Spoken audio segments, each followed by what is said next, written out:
We say karibu sana on behalf of the PCA Thome online team led by Victor and the whole team that is in charge of the production. We are so grateful that you can be able to join us for part 2 of Identity. This is the Tubonge podcast. I am your host, yours truly, Shege Wajega. So it is a joy that you could be able to join us. We left the conversation last time on identity and we were talking about learning to hear your own voice. Do you have a voice? Hey, that one, Maryann was another one. Your own voice. Do I have a voice, by the way? Yeah, sure. And coming back to you as we welcome back the viewers, I want us to get to the point when you talk about learning your own voice. The adolescent stage. One of the things that happens, the identity crisis for most of us. Some people are lucky to get the identity very fast. But some people, sometimes they're talkative, sometimes they're silent. So they're not sure even, am I an introvert or am I an extrovert? The journey of identifying your your identity. As you welcome back the viewers, tell us, how do you journey towards now to the point where you're like, I can clearly define myself? Wow. Yeah. Okay. That is quite. It's a lot. Can I surprise you, Percy? Okay. Imagine. Yeah. Even past adolescents. Okay. There's still people who do not know themselves. So tusione teen sana. Tusione teen sana. Yeah. Tusione sana. So it's an issue. There's a model I usually go to, a very nice model. It's by somebody called Erik Erikson. I think he was a psychologist, and he talked about the psychosocial stages of development, of human development.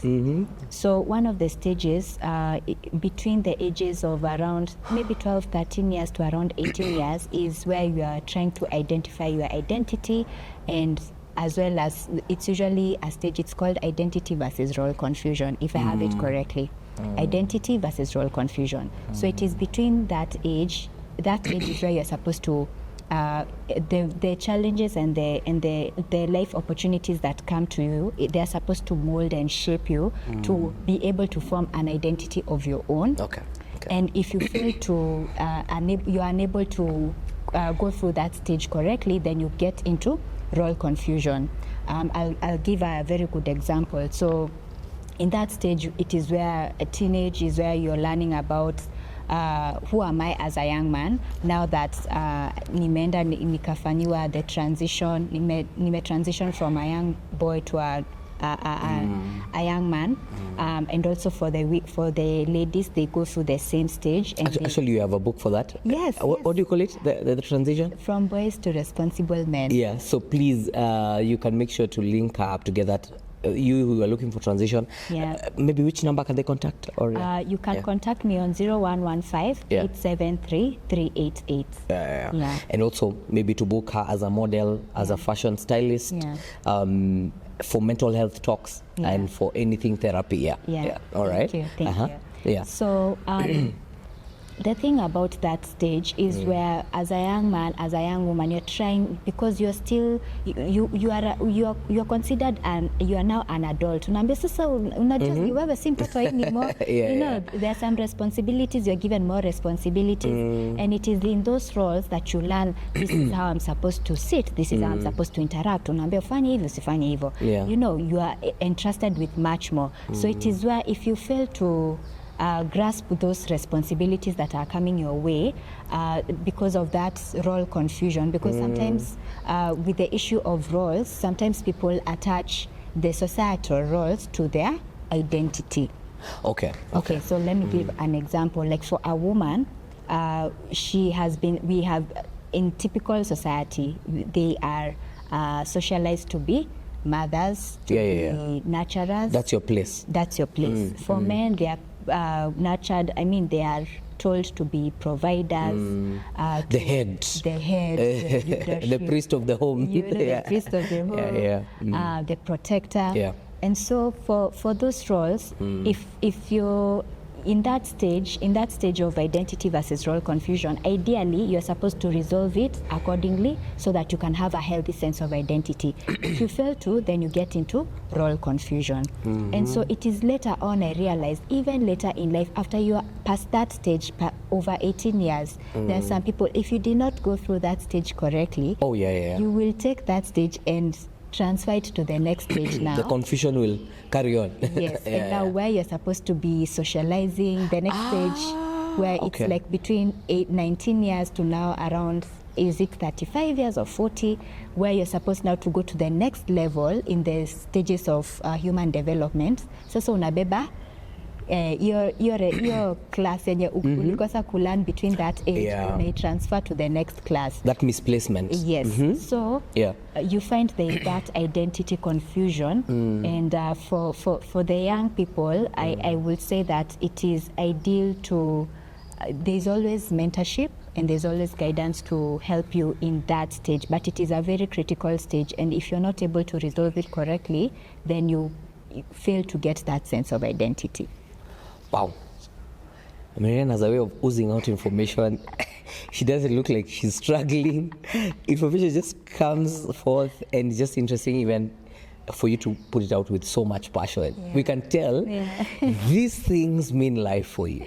Thank you. It's not a laughing matter for you. Oh my goodness. And speaking of the same, I know people are very curious to know, where did this girl study? So maybe you can tell us, I don't know if you want to big up your high school. I think high school is usually the major. Okay, big up primary, big up high school. Then tell us now your background studies. So that we get, we are seeing someone oozing out information in Ilina, small but dangerous. Because by looks, you look like, just a little girl. But by the time you're talking, you're like, where? Content. So please, you can tell us, primary school, high school, then your background training, yes. Okay. So shout out to Licky Hill Academy in Nanyuki. Yes. Sawa. It was a private school. I thank my mom and dad for the sacrifices they made for me to get there. Ilikuwa boarding? Ilikuwa boarding. Nyinyi wenye mlina boarding mapema?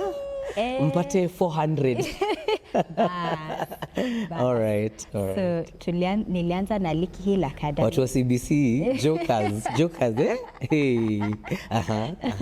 And then I went to Loreto High School. Hey, Bacho P. Which one? Loreto Kiambu. Hey, it's Loreto. Hey, serious business, eh? Nice. Loreto Kiambu. Yeah. That's where I finished my Form 3 and Form 4. All right. And then from there, I was able to go to university, and I started with a certificate. Oh, okay. All the way down because I got a C- in school. Whoa. And I like that admission because so many people struggle. Exactly. Now, when you talk about identity, that's another area. Yeah. There's something I've been saying, and thank you for raising that. Okay. Me, I don't ask people what they got. I mentor youth a lot, so I'll get groups that finish Form 4. I don't ask unless you tell me, the people, as you mentioned, will say, I got this. I don't. Do you know why? I don't want to define you by your grade. Exactly. Because look at the way you're using information. By standards of what was there when you unasema kuchapo in school, was the 400 person is the good person. So almost us to say Maryann is not a good person because you don't have A or you don't have A, B, C, D. But look at the content you have, the passion you have, the person you are greatness defined. But someone may want to define you with that grade. Okay, so where did you head to?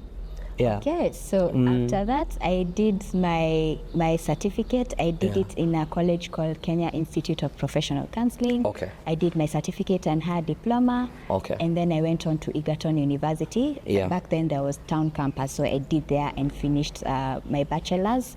And then from there afterwards, I did several certificates, small short courses, where I continued to learn about. I did counseling and psychology, so I was learning about counseling and psychology, and it's always continuous knowledge. You think you know, but you realize you do not know. Wow. The more you know, the more you realize you don't know. You need to know more. Yeah. And I like that aspect of the short courses. Okay. And it's important, especially if the young people looking at us, not even young people, anybody. All of us, actually all of us. Those short courses, I've come to realize they have greater impact, especially in the world we're living in right now. Yes. you can have a photography skill, an editing skill, you know, a modeling skill, say, so to say, a culinary art skill that can override your economics bachelor's, you know. And so I think the short courses are huge in this era that we're living in. And you need to polish yourself every other time. Even accounting, get some accounting somewhere, you know, master classes, just anything that will add value to you. But of course, if it is directed, the better. As you're saying, for you, you've focused more on the counseling. So in other words, we can comfortably call you Counselor Maryann. Yeah? Yes. So because that's your major. Yeah. And that's absolutely amazing. Yeah. Our time is up. And because we've defined her as Counselor Maryann, next episode, we will be talking about mental health. It will be the final one for this series. And later, I know we'll have another time and bring back Maryann. I know there's a story behind how she ended up not even performing well in high school. We'll start with that in the next episode. Thank you for joining us. God bless you. This has been the Tubonge podcast.